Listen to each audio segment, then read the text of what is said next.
Welcome to the Homegrown podcast, a place where we share the truth about food and farming from our kitchen to yours. I'm your host, Liz Hazelmeyer, along with my husband, Joey. Good afternoon.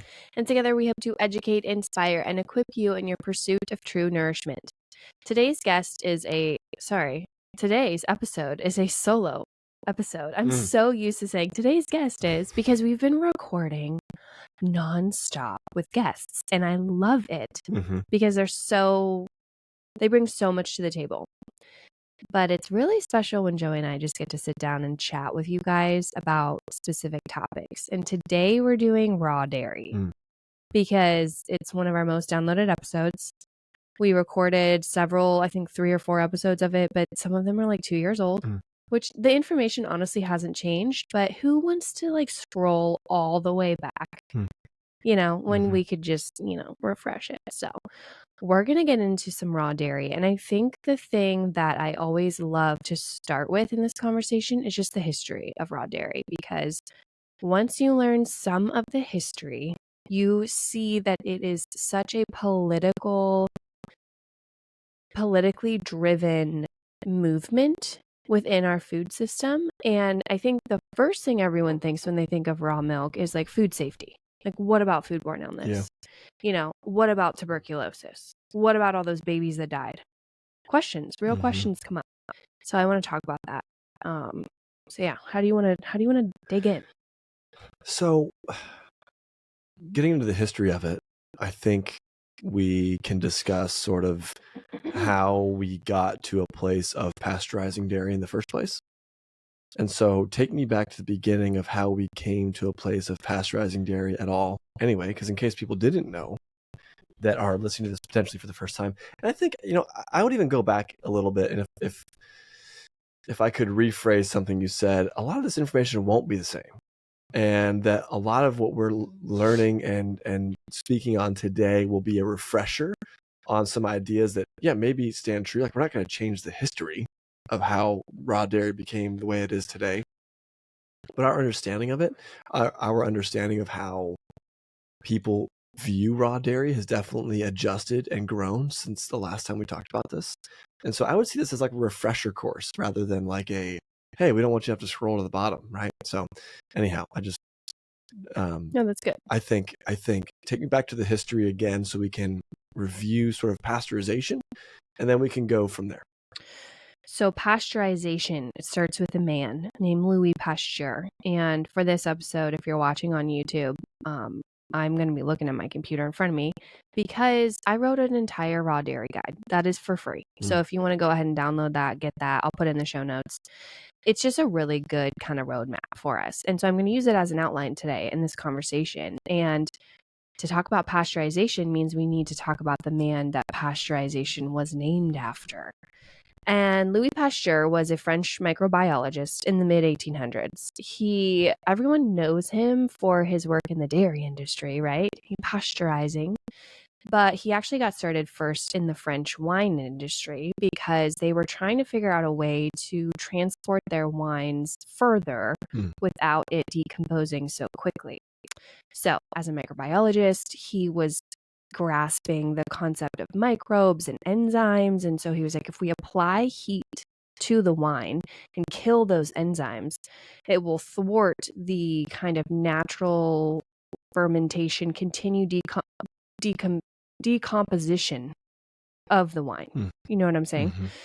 So essentially pasteurizing this wine. And so the wine industry was like, amazing. We can ship our wine even further and sell it and have a broader market. That was really his first entry point, and he was commissioned by the French wine industry to do this. And then they were really kind of into it at first, and then they ditched the effort completely because they realized it changed the flavor of the wine and the quality of the wine. And now today, wine is not pasteurized. So it was a little bit of a failed attempt to try to curb today's shelf-stable questions, right? So everyone wants to make food really accessible and ship it far and wide, and never have it go spoiled or go rancid. And unfortunately, we risk then changing the composition of that food. And so that happened with the wine industry. So then after that, he applied this same method to milk, because what was going on during this time was people were moving from their sort of agrarian culture and society, many homesteads, families with homes on a little bit of land, a little more self-sustainable. They were moving into these urban settings. And you'll hear this referred to as the milk crisis, or it was a really devastating time where, as folks were moving into these cities and bringing with them their cows, now we needed a place to put the cows, but we were in these like concrete jungles, right? And so they confined them, funnily enough, next door, oftentimes, to an alcohol distillery. And so to upcycle some of that waste from the distillery, they would feed the cows this fermented grain mash that you would have used to ferment like a whiskey or a liquor of some kind. And so they fed that to the cows. And gosh, their health just tanked. They were starting to lose their teeth. They couldn't walk. They were getting so fat and so under muscled that they could no longer roam about, even if they did have the space, which they didn't because they were penned up. And so they were called swill distilleries. And you've got this whole issue of what then was called swill milk, which was the milk produced by the cows in these city and urban environments. And it was twofold, right? Because one, the cow was unhealthy. And so an unhealthy animal produces unhealthy animal byproduct. We know that today. That's why I'm not a fan of CAFOs, right? But we also know that the milk was a vector for disease that maybe others were carrying. So because it wasn't pasteurized, and like any living food, if you were to sneeze into that bucket of milk, or your milkman was ill or something, then you would very easily pass around a thriving community of pathogenic microbes through that milk. Okay, so instead of taking a look at what is this giant shift in society that has turned a previously healthy food into now a dangerous substance, it's got to be the health and the maintenance of the cow. Instead of taking that approach, it was more of a, hey, we need to get this milk out to people, and we need to distribute it. And so we should just sterilize it instead of focusing on quality. Another thing that was happening was sometimes the milk would be cut with water to water it down to stretch it further. And that water was not clean. So you've got this interesting period of time where... What year was this? This was late 1800s. So we've got a very limited view of microbes. We think all bacteria are dangerous at this point. So like 125 years ago is when we first started pasteurizing milk. So this is when, I want to talk about that timeline for a second, because this was when the first societal outcry for pasteurization began, because I think like some 9,000 babies died. Like, I do not want to gloss over the fact that people were dying and getting sick from contaminated milk. But where the conversation misses the mark is that milk is not inherently dangerous and contaminated. It had to get to that point. And the catalyst in this particular period of time was this urban setting. It was feeding a cow non-biological feed. Okay, these cows were not roaming on pasture eating grasses, and penning them up and then allowing sickness to fester. They were standing in their own poop and pee, and then we were cutting the milk with water that was also contaminated. So you've got this going on in little pockets where this urbanization is happening, and now all of a sudden, like I said before, this milk that these families have been drinking for centuries, for generations, is hurting people and ripping families apart. And so a Louis Pasteur comes in, and his whole heat treatment The goal of this is to kill the enzymes within the food. Also, he thought that all pathogens were bad, so let's kill all the pathogens in the food. And now, even if that cow was insanely ill, it doesn't matter. Even if the quality of the milk was so low, at least it was sterilized. You know, I do wonder sometimes, like, if we just used the word sterilization and said, this is sterilized milk, would people feel the same way about it?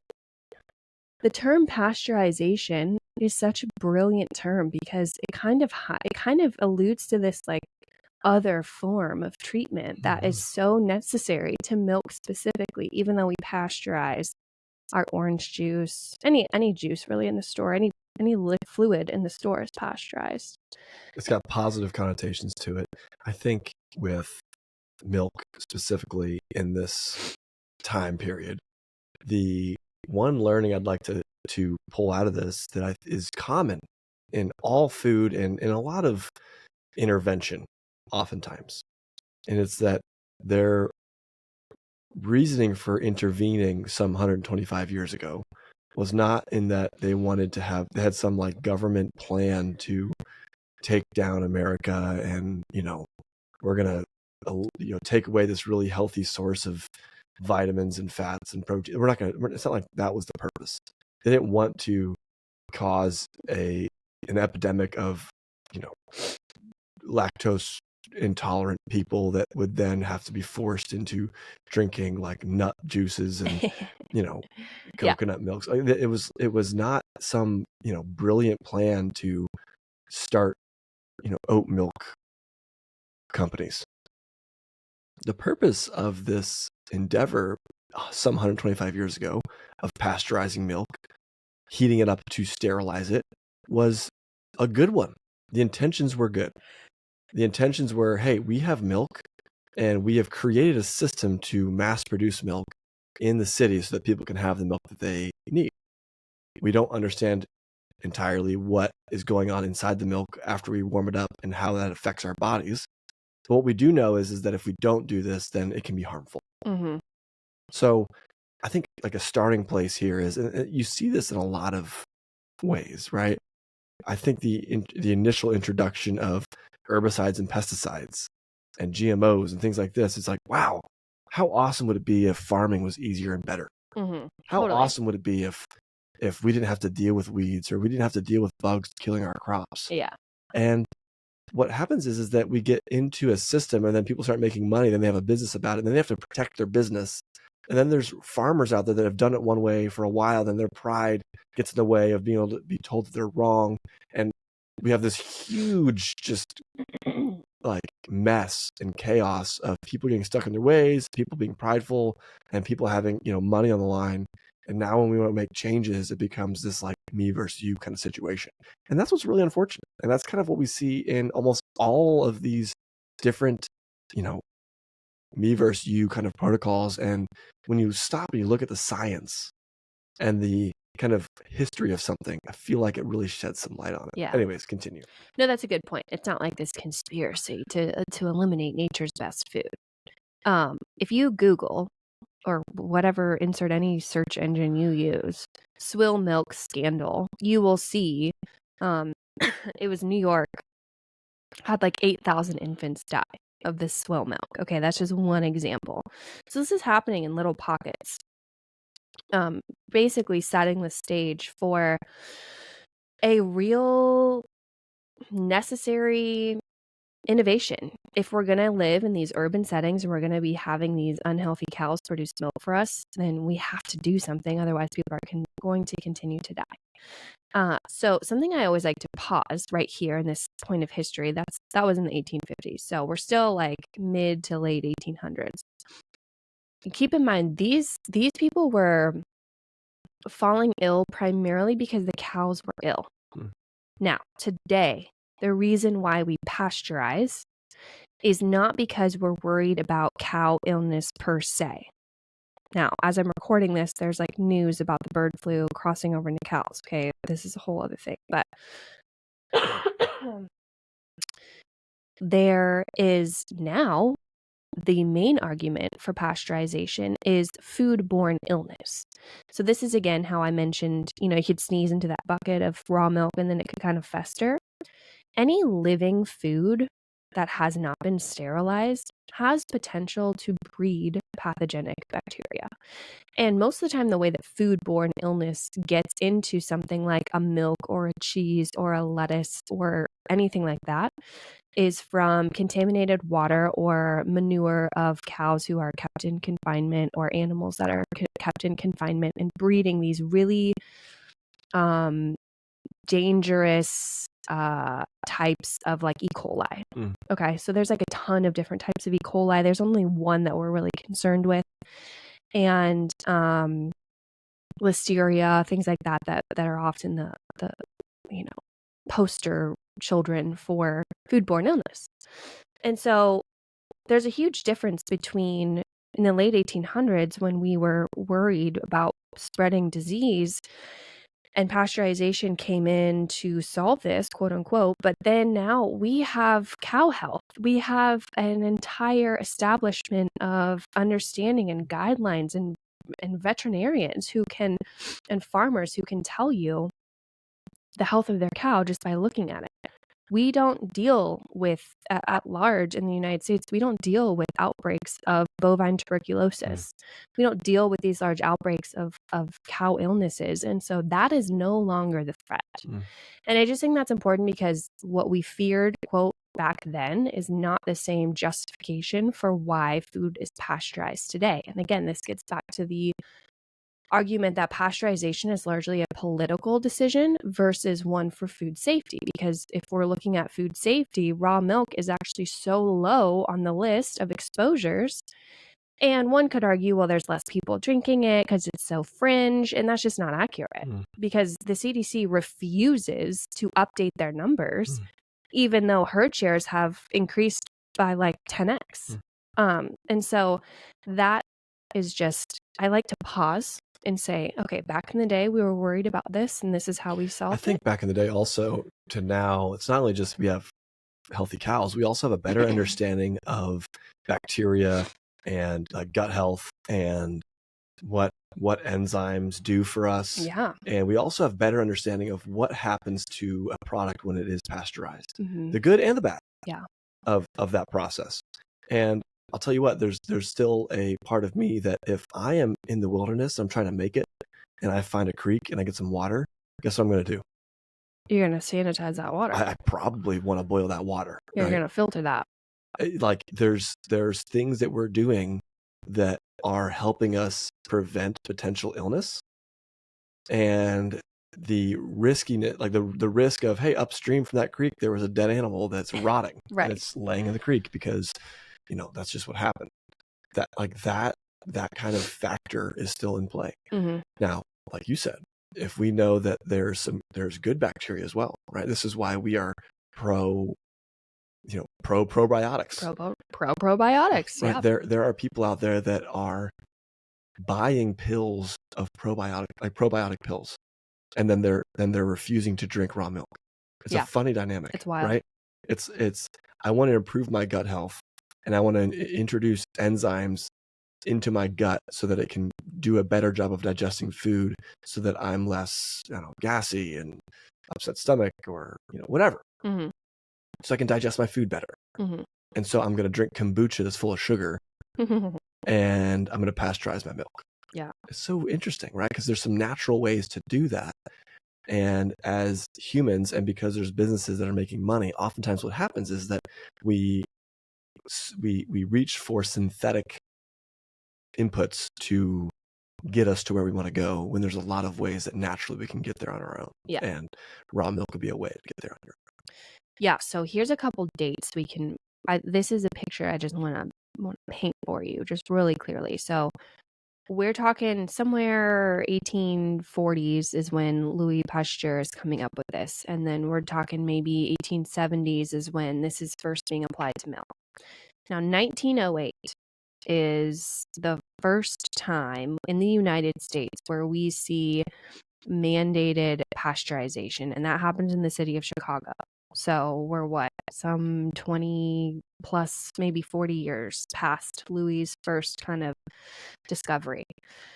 1924 is when the U.S. Public Health Service created a standard milk ordinance to aid with voluntary pasteurization programs across the U.S., which meant that farms and processing plants could opt in.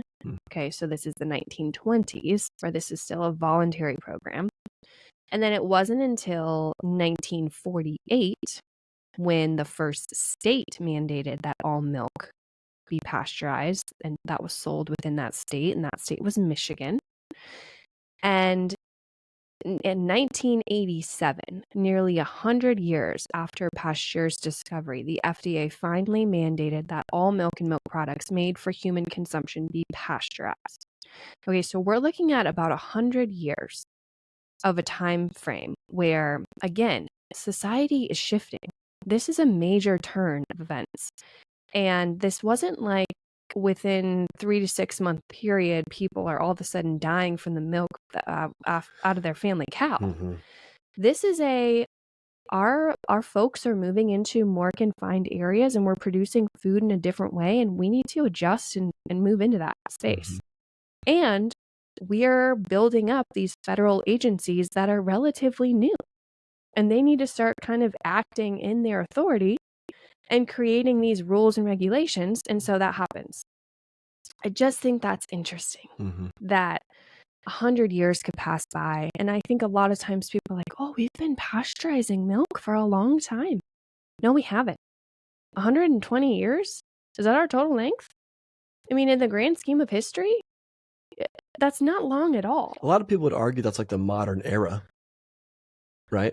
Like, as soon as we had like things to have refrigerators or have things to keep things cold, or we've been pasteurizing. So one could potentially argue that. I just mean in the grand scheme of our consumption of dairy. Oh, totally. It's new. Oh, yeah. I mean, in the thousands of years that we've been drinking milk, I mean, a minor percentage of that we've been pasteurizing it for sure. And so, yeah, previous to that, we would have had milk raw and or fermented. Mm-hmm. Some really great books talk about these pastoral cultures where their entire livelihood is built around following these lactating animals as they migrate during their normal patterns and consuming their milk and their blood and their meat, either fresh from the udder, or they milk them and they ferment it, mm-hmm. and they consume it that way. I think there's two factors to consider when we are kind of looking at raw dairy and the reason for having this conversation and the why behind, pasteurization and or drinking raw milk. And mm-hmm. one is, it hasn't been that long in the grand scheme of things, like you're talking about. And I think some people that'll hit home and it's like, dude, only 120 years since. I mean, how many people have consumed raw milk since before then? Now, again, we don't have like data of like how many people were drinking milk 120 years ago and how things went and if anybody got sick. We don't have that. We do have data of who got sick, right? The other data point there is the why. So the when, there's the when pasteurization kind of began and how long it's been. And then there's the why. And I think that, for me, there might be some other people out there that resonate with how, like some of the ways that I look at this and my logic. The why is what I resonate with the most. Mm-hmm.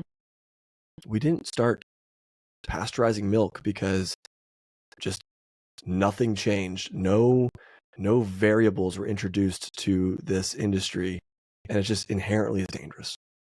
That is not the reason. That is not the why.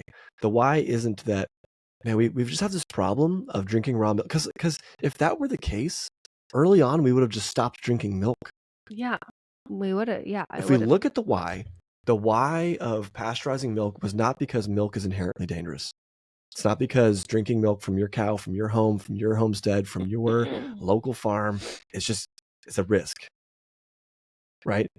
The reason why we introduced seatbelts is because driving a car can kill you. It's dangerous, right? The reason why we, maybe don't there's things that we just avoid because it's unnecessary. Mm-hmm. And if drinking milk was just an unnecessary risk. Without the innovation of keeping it clean, we wouldn't see milk as such a prominent thing in the grocery store today. It just wouldn't be a thing. It would have been like, cows are for beef. Right. So true. And so the why is, man, we got into a situation where all of a sudden milk was turning against us. All of a sudden milk became this dangerous thing to consume. And so we innovated. That's what humans do. That's a good thing. It's a good thing. We tried to keep something that's been important to us for so long that coming up with a way to keep it clean was more important than abstaining. Mm-hmm. You would just abstain if it was something that had always been dangerous. You wouldn't be like, man, these poisonous berries I found in the woods, what can we do to get those? I want to eat those. Right? There's a good chance that you will die if you eat these berries or get really sick. So an example that I would put into this, just to kind of really, beat this horse some more, is how many people listening to this have grown up and they find mushrooms out in their yard? And how many parents told you, or if you are parents today, tell your kids, you do not eat mushrooms that are in the yard? Okay. If you go really far down that line and you want to learn how to forage and learn how to find which mushrooms are safe, great. But what's the easier thing to do? When your kids are young, are you teaching them which mushrooms to eat? Hey, if you're in the yard, these are the ones you eat. Well, you know what? Maybe someday. But to kind of start, the easy thing to do is tell your kids, you don't touch and eat mushrooms out in the yard. I know that we sometimes have some in our refrigerator or whatever, but until you are kind of old enough and mature enough to make really wise decisions, it's not worth it. Mm-hmm. Okay. That's what would have probably happened with milk if it was inherently dangerous. It wouldn't be wow, kids going out there drinking the milk, filling the bucket up, squirting it at the cat, that kind of thing. It wouldn't be this thing. That's what it always was.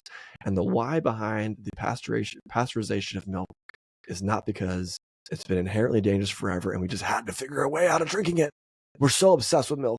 We've got to figure it out. It was because, we've always had this and all of a sudden something's wrong. Let's solve the problem. Mm-hmm. Anyways, I'll get off that. But for me, the win, that makes sense. It's good to know. But the why. Yeah. The why is so important. No, I'm with you. And I think this gets into the point that helped me when I was first in my raw milk journey of, listen, there are states in the United States that sell it on the grocery store shelf. So people on the internet, they want to pretend like raw milk is essentially a 100% guarantee that you will give yourself a foodborne illness. That is a joke, because there is certified raw milk that is absolutely regulated on the state level and tested. And there are pretty large dairies churning out raw milk that are sold on the grocery store shelves. There's also comparable products that are in different categories. Yeah. Look at raw meat. Okay.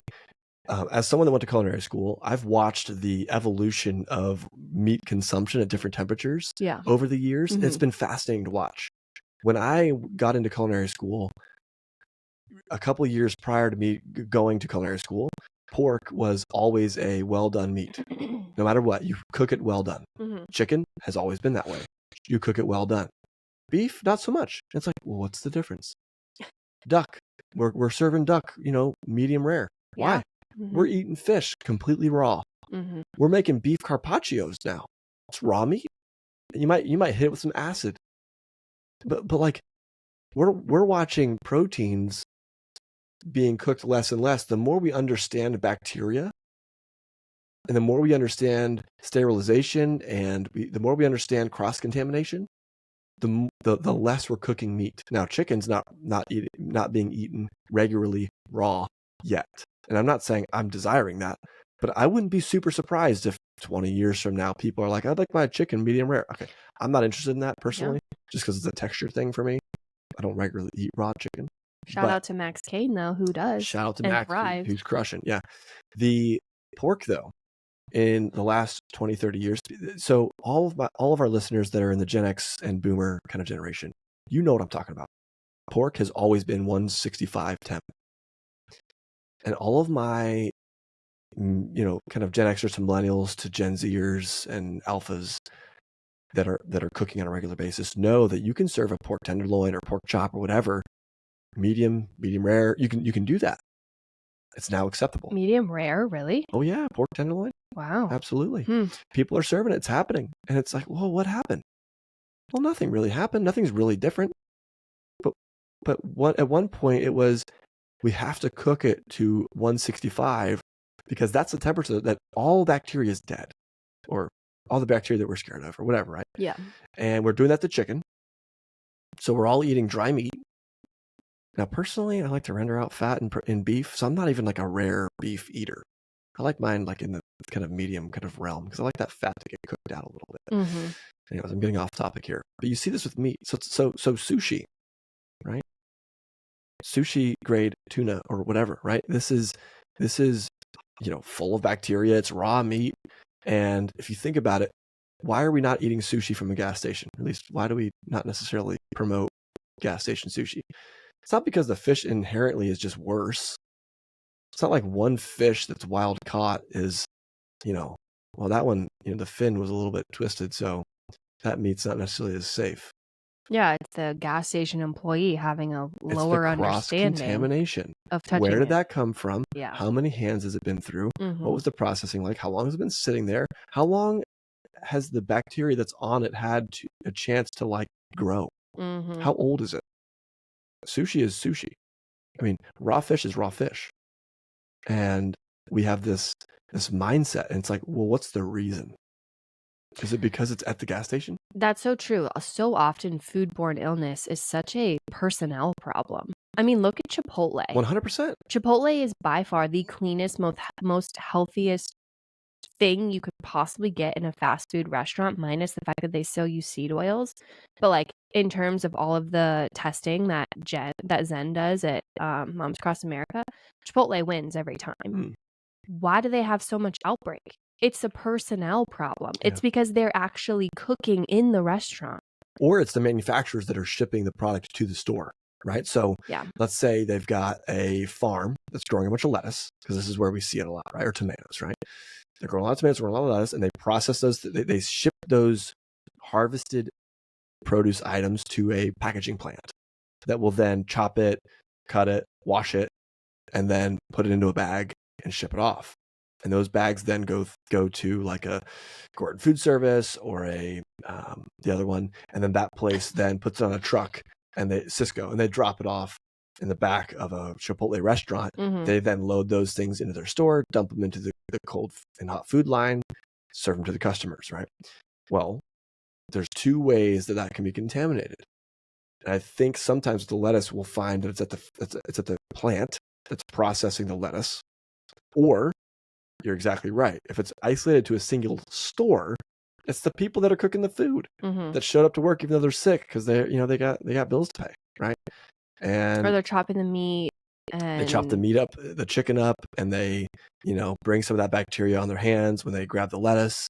And that chicken then is a breeding ground for when they cough. And because again, what raw, like Max Kane brought this up. He said, what raw meat? Like what's the perfect temperature for meat? I said, well, chicken's like 165. He's like, well, why chicken but not beef?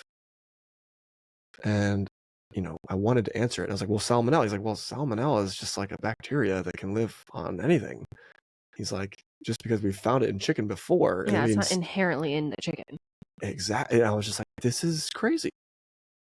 So anyways, that's how we're seeing things transmitted in different restaurants and such. So we look at the same kind of concept with milk.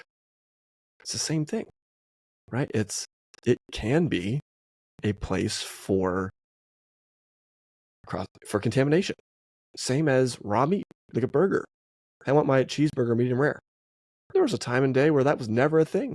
We talked about what was that documentary we watched that talked about Jack in the Box? Oh my gosh. It literally, I think people died. And it was like an E. coli outbreak or something. Yeah. What was that? It was in the ground beef. Is that what it was? It was E. Jack coli? in the Box. And it's I mean, you get the processing plant if there's bacteria and and then that gets contaminated in the processing plant, and then these big stores are shipping them out, and they're not cooking their burgers to 165 degrees to kill what could be in the burgers. Well, it's not necessarily the cow's fault. I think that's where I would like to kind of end that conversation. It's not the cow's fault. It's not the milk's fault. It's not the fish's fault. It's when we start to mass produce things, and there's human intervention, there's hands touching it, there's protocols, there's so many places for something to go wrong. Mm-hmm. Yeah, it's the cow's fault in one instance only, and that's if the cow is sick. But it's mistreated. And then that's also a personnel problem. Sick, yeah. If the farmer isn't recognizing, hey, we need to quarantine this cow, dump all the milk we milk out of her for just a couple days, see how she's doing. So that brings me to my next point of the fact that you can walk into a grocery store in New Mexico or California, I believe Maine even. I have a whole list in the guide, and just get raw milk off the shelf for human consumption. No workarounds. Yeah, you pay a higher dollar for it, but it's a superior product. So get used to it. That was really reassuring to me, because I understood that, like, wait a minute, there is a safe way to produce milk. Now, I'm not saying that all milk should just all of a sudden stop being pasteurized, because I think that's not good.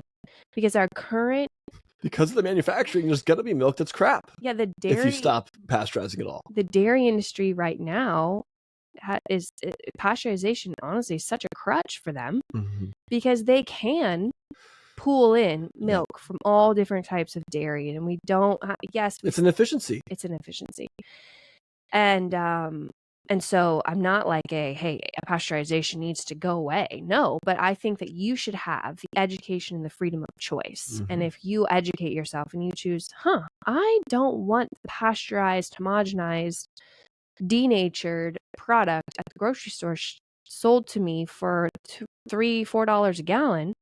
I instead want to buy it from my local farm, or I want to have a cow myself. I have so many friends that have cows. Okay. So many friends have cows. They're on Instagram. They go outside. They milk their little cow. They drink it. They feed it to their kids. No one says boo. No one says a thing, because no one in their right mind would look at that family situation and say, that is not a natural source of nourishment for you. Are you kidding me? It's the most natural thing you could possibly do. I mean, it's the same reason why we're pasteurizing orange juice. Exactly. It says for your safety. It's an efficiency. It's a crutch. It's everything you want to call it. And I will admit, again, with those good intentions in mind, you could probably be getting sick from orange juice all the time if it wasn't pasteurized. You probably could be. Yeah. Who knows what facility it's being processed. Right. Because if the facility is junk and they're doing things that are, and so this gives them the ability to run processes a lot quicker, with a lot less intention, with a lot more streamlined systems, because they know that that stuff's getting boiled up. Anything that's in there that's bad is going to be gone, and they don't have to worry about a lawsuit.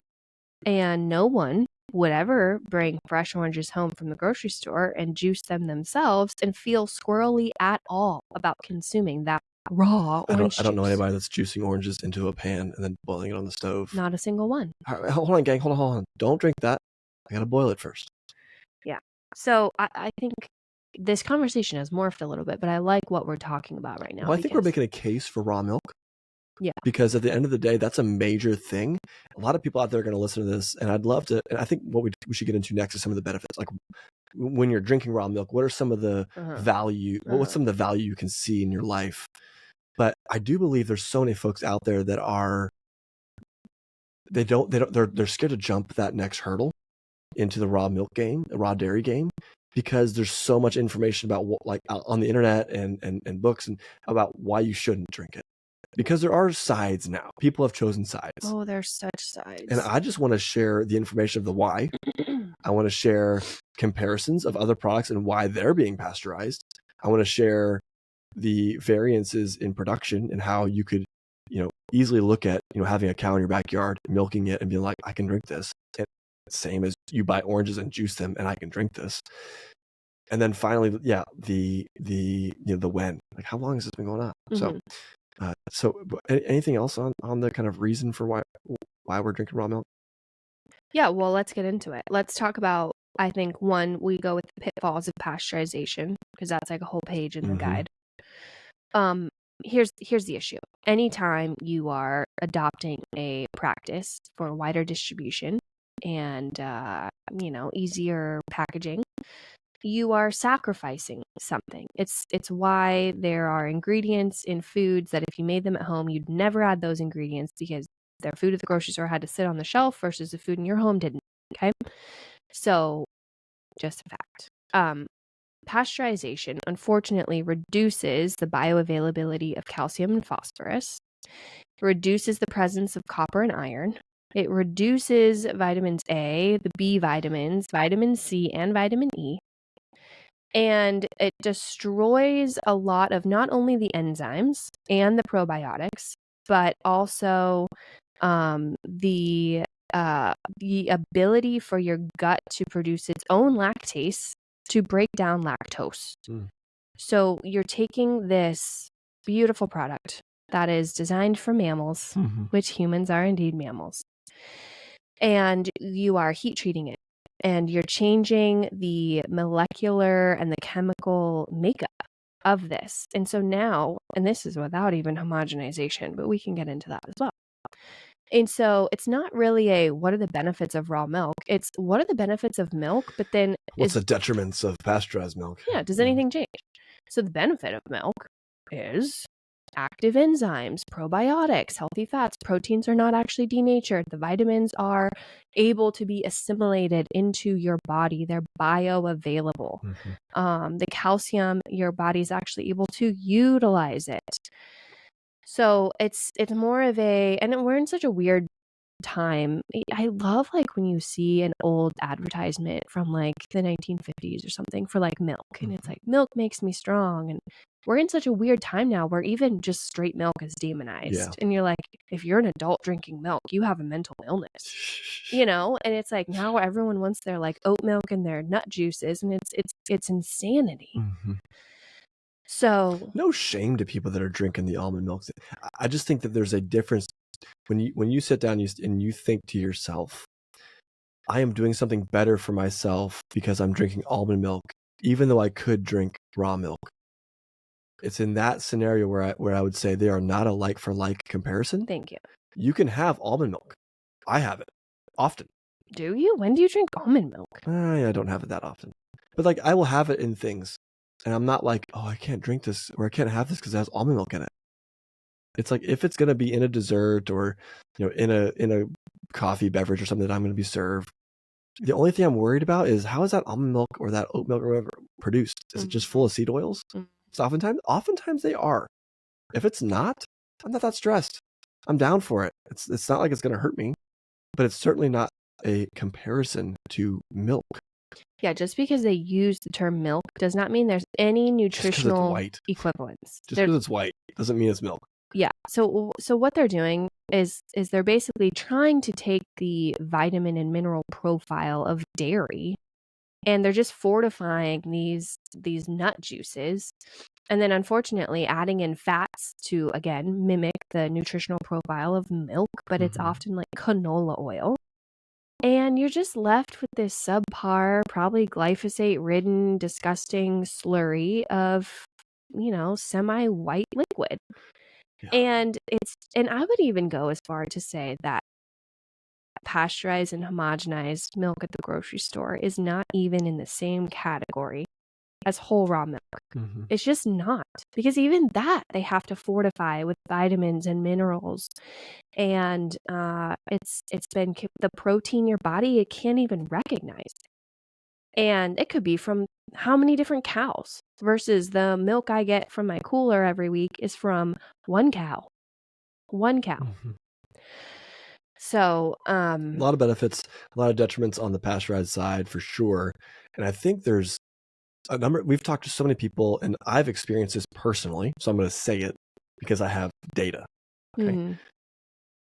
I have a number of different pasteurized dairy products that make me feel poor. They have a negative effect on me to the point where I avoid dairy in most situations, assuming it's conventional dairy. I drink raw milk all the time. I had some today. I have it all the time. And I never feel upset stomach. It never makes me like gassy. It never makes me like feel like sluggish. I never feel it. I never break out in like hives. And I never have any of that. If I roll in some, I mean, it's to the point where even if I were to order years ago when I would eat Chipotle more regularly, this is like 8 years ago at this point, but I would avoid sour cream and cheese because, and someone's like, hey, why don't you use sour cream and cheese on your, Chipotle bowl or whatever? And I'd be like, I don't know. I can't really do dairy. I would say that. Yeah. I would say that if I ate a big, like bunch of pizza or like, I would feel kind of off. Ice cream. Can't do ice cream, but it's like if I have a huge protein shake, like a quart of raw milk, nothing. I'm good to go. I am good to go. And man, there's just no way I could drink a quart of pasteurized milk and feel okay. There's just no way. And I believe there's some people out there that their guts are more capable of chewing up that kind of stuff. I don't know why that is. This is where my education ends.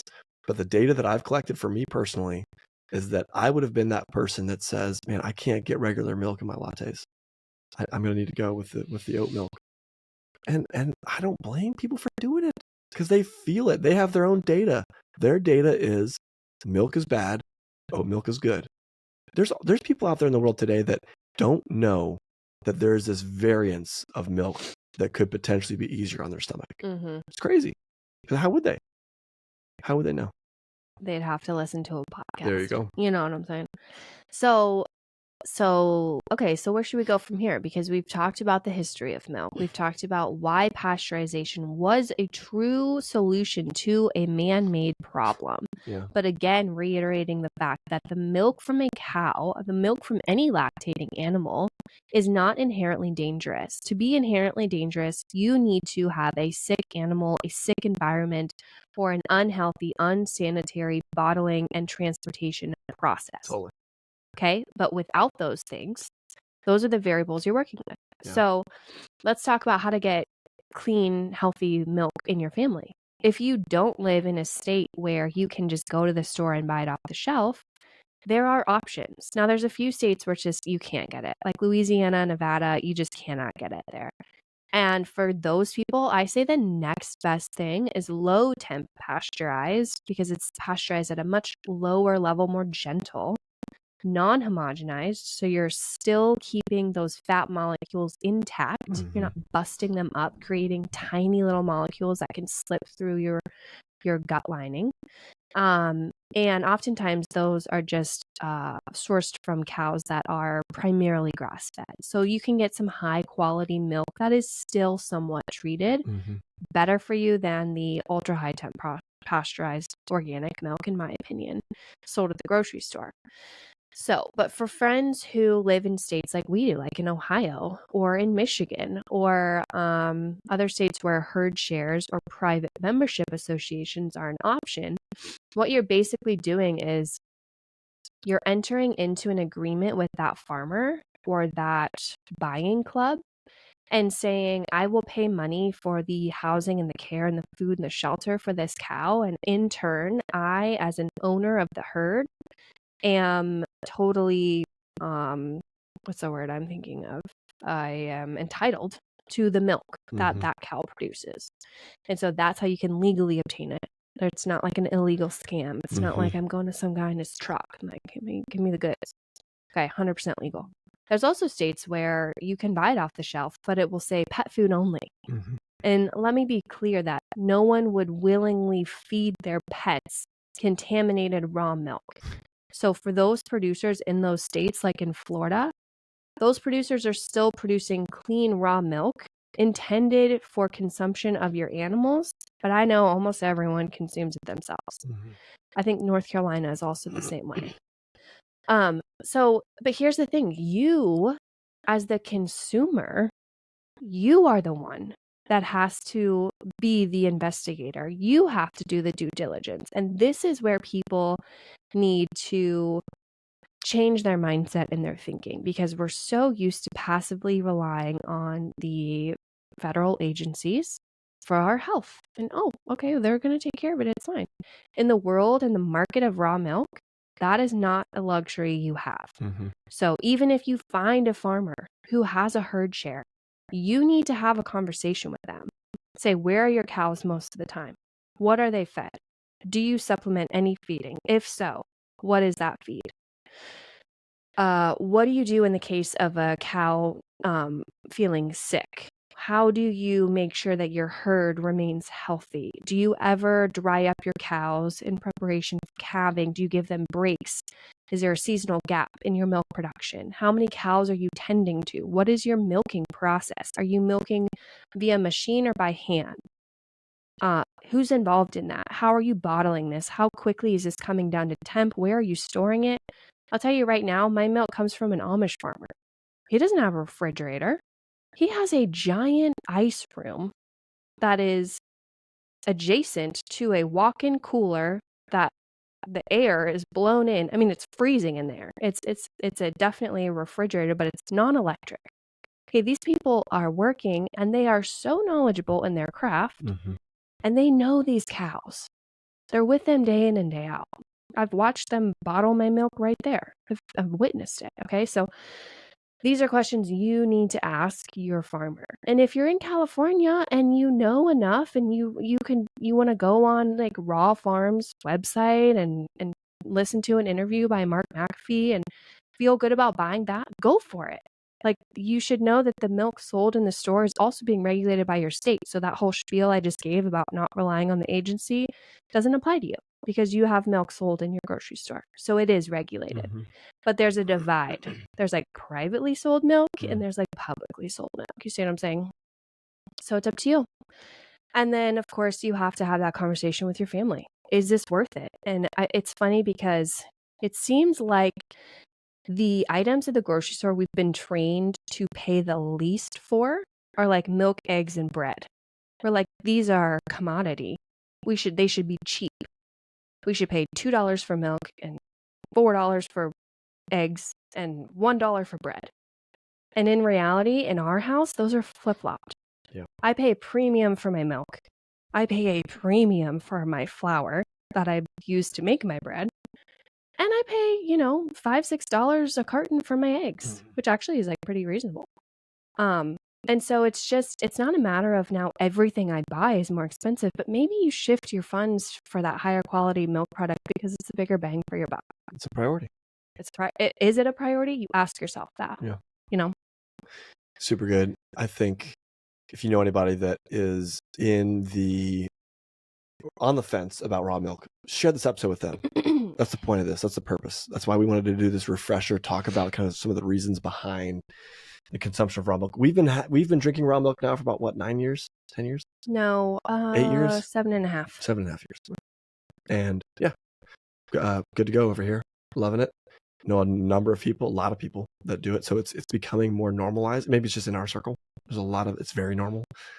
And I'd say that, let's say you're in Canada, or you're in, I don't know, is Australia the one that's also really? Australia is hard. They have something called cold pressed milk, which is fascinating. It's almost like under Arctic pressure, and it's wild.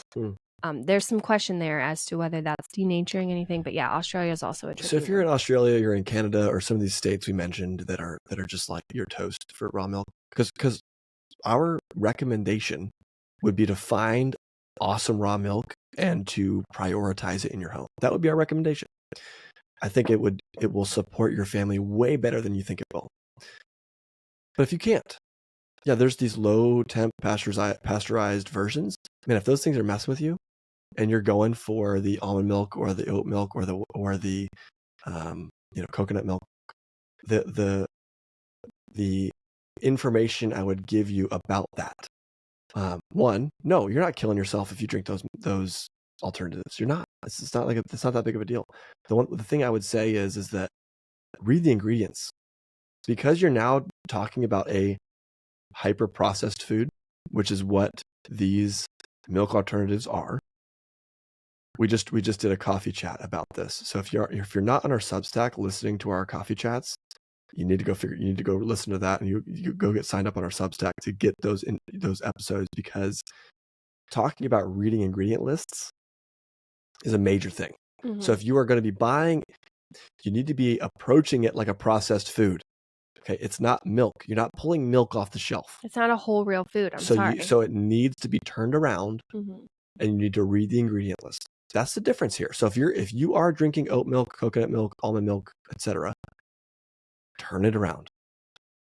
And you're looking to avoid seed oils specifically, because those things are so common in these things. It's crazy. And if you don't have the option to read the ingredient list and you have to pick one or the other, I'm reaching for the whole food. So when I'm at a coffee shop and I'm ordering my coffee, I'm getting the whole milk in my coffee. I just am. It's getting steamed anyways, to be honest. 100%. But I'm reaching for the whole milk. So when you're reaching for an oat milk, almond milk, coconut milk, it's a processed food. Flip it around, read the ingredients. If it's almonds and, water, and if it's clean ingredients, yeah, get after it. It's not gonna hurt. I eat almonds. The almonds are good. They're good. You can make that stuff at home too. I mean, you could. I made it when I was a vegetarian for a while. I made my own almond milk. Yeah, it's good to go. I mean, I wasn't a vegan, but I still made my own. To be very clear, we're not demonizing these milk alternatives, because if that's what you're into, that's what you want. We're just now I would encourage you to recognize that almond milk, oat milk, coconut milk, that is a processed food. That is a manufactured food. That is something that is mixed, packaged, and sold. It is something created for you to buy. It is not like you're buying a tomato. It's different. Anyhow, that's all I got. Cool. Well, let us know what else you want us to cover, because the raw milk conversation, I mean, we've recorded hours of content. And I feel like today we're just hitting the high notes. Yeah. So if there's a journey you want to go down, please let us know, and we'll do a whole topic. We'll do a whole episode on that. Yeah, happily do a round 2 on this one. Listen, we have a lot of things going on here to help support your real food journey. In addition to talking through the reasons why we drink raw dairy and consume it on a regular basis, how to get it, and the detriments of pasteurized dairy and the benefits of raw dairy. Like, this episode is really to help support your real food journey. We have so many other things to do that. As we're on this real food journey together, we're buying really clean home products. We're buying clean coffee from local roasters that are passionate about their craft. Let me tell you a story real quick, because I've been out of our soap for a while, and I didn't want to bother your dad of like, hey, can we get some more soap? So we have a couple different types. We did have a turmeric peppermint soap. Do we still have that, or is that gone? I think it's coming back. Okay. And then, so that was a body soap. Smelled amazing, kind of left your skin all tingly. Be careful with your sensitive areas, but we loved it. We burned through that. We also had a raw milk and tallow soap. Still have it. We still do, but I'm saying personally, we ran through that. Oh, totally. And I had to go to the store twice now and buy a bar of soap. First of all, holy prices. These things are expensive. Tiny little bars of soap. Second of all, like every single one that was like wrapped in this beautiful craft paper with a little twine bow and looked all natural had fragrance in it. Soap is so freaking greenwashed. It's insane. So I am now swearing off the soap at even the health food store, because I'm like, it does not compare. This is why we created our own. I know. So we've got raw milk tallow soap that does not have fragrance in it. Literally the most beautiful ingredient. Anything that we have that is scented is because we put that ingredient in it. If it smells like lemon, guess what? There's some lemon oil in it. If it smells like peppermint, guess what? It's got peppermint in it. Yeah. It's not like we're taking some kind of, syringe beaker situation and injecting it with something that smells nice. It ain't happening over here. So go to shoptheh.com. We've got all this stuff for you. We've got sourdough tools. We have innovated the proofing basket for sourdough. We have the best one. It just is what it is. We have created sourdough proofing baskets that are made out of cotton rope, that are ready to go. Dust them with flour, put your dough in there, and hey, when they're ready to be washed, you can just throw these things in your wash. I wouldn't throw them in the dryer, but they can be washed. It's awesome. It's an awesome thing. No more do you need the from China like wicker basket things that they're all from China. get all moldy, are impossible to wash. Yeah. It's not what you need. You can buy them from like the cute person online, but like just know that they're buying them from China. Yeah, get these ones. These are better. Support local. USA made. Yeah, they're awesome. So good. The sourdough tools, we've got some cool sourdough tools even coming up because we're constantly bringing out new things. I know. And we're coming up with some things to support your sourdough tools, right? Mm-hmm. Like some proprietary blends of some things. We are. Okay, so I'm excited about that. Additionally, we've got coffee and tea, and we are coffee and tea. We are coffee and tea obsessed. I thought you were going to say snobs. Also snobs. Mm-hmm. I was trying to be positive. Yeah. Snob sounds negative. We like our coffee, single origin, if we can. We also like some blends. True. We like our coffee grown by small farmers. We like to pay the farmers a fair wage. We like to know who the farmers are. We like to know the local roaster. We like to have it freshly roasted to order. This isn't like all this coffee is pre-roasted and you get a scoop in a bag. Mm-hmm. It takes a while to ship because they have to roast it for you specifically. If you buy coffee from shoptheh.com, some awesome friends of ours that are shipping these beans in from farmers that they know, that we put the names of the farmers, I believe, on the bag. You get to know that they are going to roast those coffee beans like days before they are put in the mail to come to your door. One day before they are put in the mail. It's unbelievable. It's crazy. I believe we're roasting on Tuesdays. We roast Tuesdays, ship Wednesdays. So buy your coffee on Monday or before Tuesday. If you buy it Wednesday, you gotta wait a week. You gotta wait a while. Sorry about that. But freshly roasted coffee is just different. It hits different. When you open these bags of coffee from us and you smell it, it's just gonna blow your mind. Oh, well, you can always tell it's fresh because when you're making a pour over and you do your first bloom, the freshly roasted coffee really blooms up a lot versus a coffee that's gone stale. There's no bubbles there. It's like you're pouring it into sand. I know. It's like, oh no. It's always so depressing. I'm like, this is some old coffee. But even if you're not doing pour over, this coffee is just better, straight up. So shoptheh.com, get some coffee. We are really obsessed with the Ethiopia. It's a light roast. Yeah. That's kind of our jam right now. And we have a Psalm tea now. My father-in-law, your dad, it's just a Psalm all day. English breakfast, yeah. That's his game. That's his game. So go for the English breakfast if that's what you're looking for. The chai tea, though, if I'm honest, is elite. That lavender Earl Grey is my favorite. Our chai, is it really? Yeah. You know what though? The lavender Earl Grey is very good. When I taste our chai, because I drink chai in the wild often as well. Like I could be at a meeting or I'm getting coffee with somebody, and maybe it's a really hot day, which because we're in Cincinnati, sometimes we get warm days in the middle of winter. I guess it's spring now. Anyways, I'll get oftentimes a chai tea latte or a chai latte, whatever. And that chai latte, it just ain't the same. Do you know how many messages I get about us calling it chai tea because chai means tea? I know. Just know that like we already know that, but sometimes people don't, and so we kind of interchange it. Like sometimes we'll just say try our chai, and then other times we'll say our chai tea. We know we're being redundant. What I would also say to that is we're not trying to be offensive, because chai has not only had a meaning of tea in some languages, or I don't remember what language it is, but it also has taken on a flavor profile in English. So like chai is a flavor and syrup that can be made in America. Yeah, what did we get at that bakery the other day? It was like a chai infused. So there are chai syrups, right? There are chai syrups. There are chai reductions. So like getting a chai X, right? So saying chai tea could also be in reference. I'm going down this road way too far. It is just tea. I get it. I know. Our chai is the best. It's very good. It's unbelievable. So get your chai. Get your lavender Earl Grey if that's your vibe. I like it too. It is, more calming, I guess. Is it too feminine for you?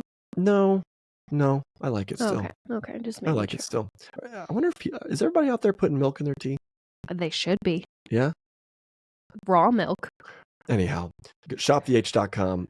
Friends, we work really hard on this business to make it something that is going to improve your life with clean things and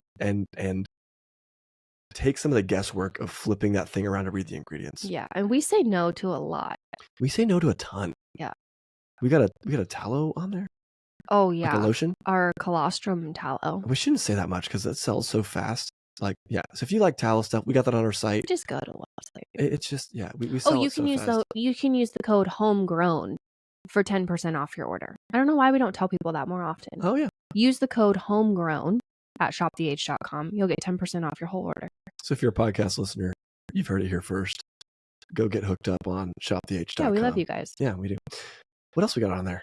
I think we should stop talking about Shop the H. Let's talk about some of the curriculum we have for you and your kids. Hey, we're on this real food journey with you, and we've also got ways to get you and your kids in the game with an education. Homegrowneducation.org. We've written books for you. This raw dairy guide, by the way, that we were referencing is free. Mm-hmm. This is not just like a limited time offer. It's just always been free. Mm-hmm. And I wrote it for you. Like this podcast you're listening to right now, this is free. Mm-hmm. And we try to create a ton of free stuff so that we can keep you in the game and keep you moving. We have some stuff that's not free because we're also trying to stay able to do this for you. Yeah. But this particular thing, sourdough guide, free. Raw dairy guide, free. Podcast, free. YouTube channel, free. Get after it. We're here to help you out. Homegrowneducation.org to get your free sourdough guide, raw dairy guide. And we've also got what's for dinner, what's for breakfast, curriculum for you and your kids. What were you going to say before I just kept ranting? I kind of wanted to keep going because I saw you wanting to talk, but lay it on me. I feel like I'm being filibustered right now. I often think if I had X information 5 years prior, what in my life would be changed? And so when I do things like I write the raw dairy guide or I write the sourdough guide, I am just speaking to my younger self in a language that would have helped me back then when I was a beginner. And I think that's why we've had 50,000 people download the sourdough guide. We have had friends who have DM'd us. I mean, people I've never met before, but like people who have DM'd us and said, I now have a regular standing booth at my local farmer's market selling artisan sourdough bread, and I learned from your guide. Mm-hmm. So this isn't like a beginner sourdough guide, learn one recipe, and then you're going to have to advance to the next stage. No, you learn the foundational principles. And almost all of our students have bypassed the teacher at this point because y'all bake so much. Yeah. And you're so incredible at it. And you've used this free guide as a springboard to launch your family into part of your real food journey. And that's what we want all of this to be. Literally. It all should, like, we make meal plans to help you get better at meal planning. Do you think I wanted to write 42 recipes? No, I did not. But I was like, this is helpful. It helps people. So our What's for Dinner book not only has recipes and meal plan, but also grocery lists for those weeks. And the reason we made that is because planning dinners is tough and it's not necessarily a natural gifting skill. You don't learn it in school. It's like, so how are you going to learn this? Well, we wanted to create something that would help you get there. The purpose of it is to create a template and an example for you to then go replicate with your own meals. So we don't want to create dependency. We're trying to create self-sufficiency and self-sustaining people that can go out there and get after it. So, hey, if you like hearing from us, then I believe you because you're still listening at this point. You get a cookie. We don't actually have cookies for we don't have cookies, but make yourself a cookie. You get 10% at shoptheh.com. Yes, you do. Because you stayed long enough to hear that. Yes, you do. So many people missed out. Code Homegrown. Code Homegrown. Shoptheh.com. You know what's crazy? I didn't even know that. Really? I would have been saying it every single episode. Oh, I DM people like when they're like, "Hey, I just bought." And Holy I'm smokes. like, "Girl, get yourself 10%." You could hear more from us if you would like. Speaking of DMs, you could find us on Instagram. You sure can. Elizabeth has 2 accounts you can find her on. Oh, great. So go get her. Go get her. She's got Homegrown_education and Liz Hazelmeyer. I've got Joey Hazelmeyer. Leave us reviews on this podcast so more people can learn about raw dairy. Mm-hmm. And until next time, that's a wrap.